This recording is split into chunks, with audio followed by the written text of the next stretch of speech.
My name is Rafael, you're watching Rock and Roll Garage, and today I'm going to show you 6 drummers that Bob Dylan said are some of his favorites of all time. But first, please subscribe to the channel, like the video, and leave your comment.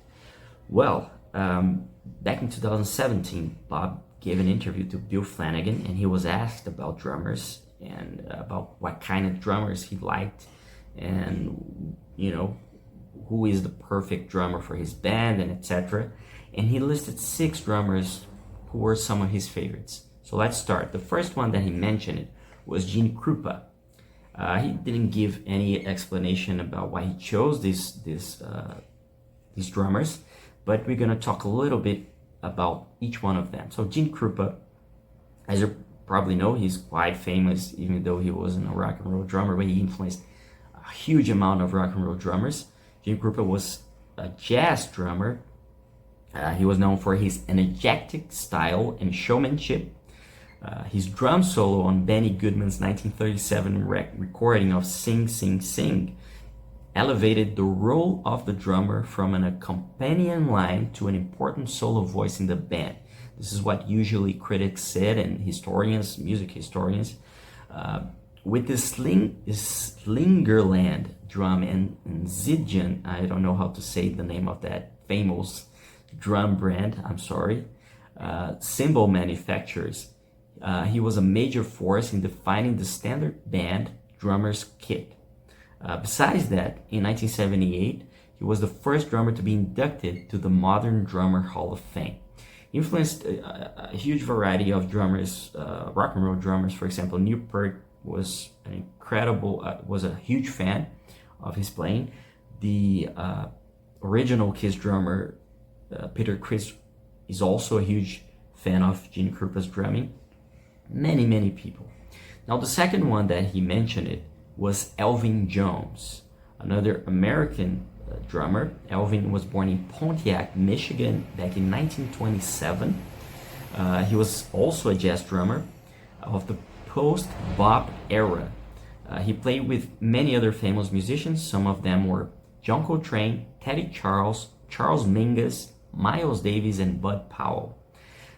He inspired a whole generation of drummers especially because of his timing, dynamics, timbre, and polyrhythms.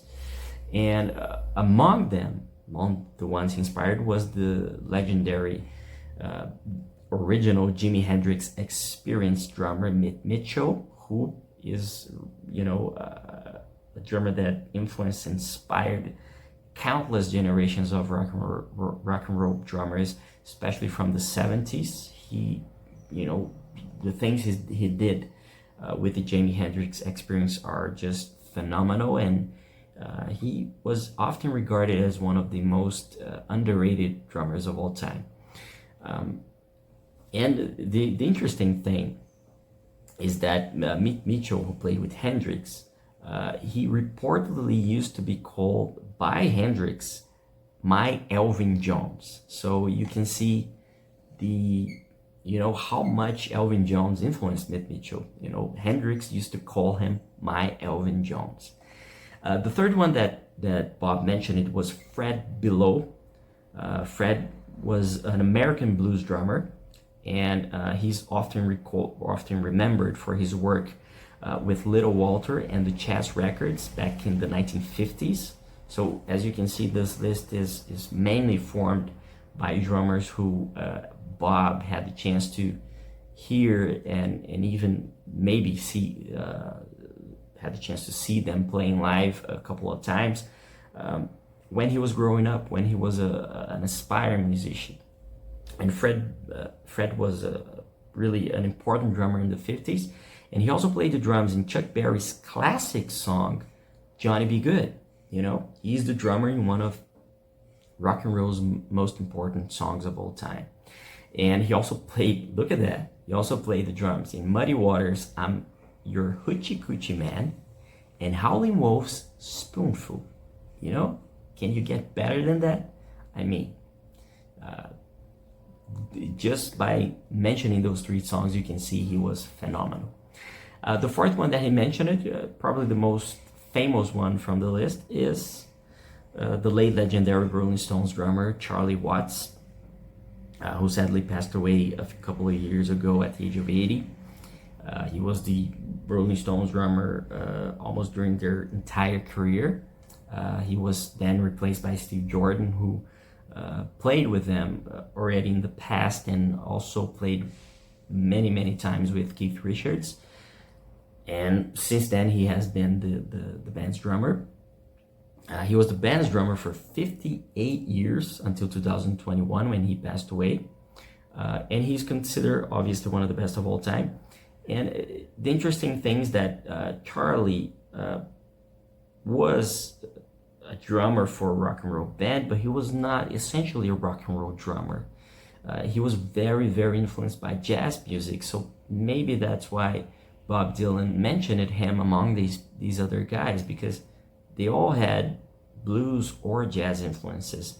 And Charlie said many times that he loved jazz, and he was one of his main influences. I'm sorry about this bike, okay? It's quite noisy today in the streets.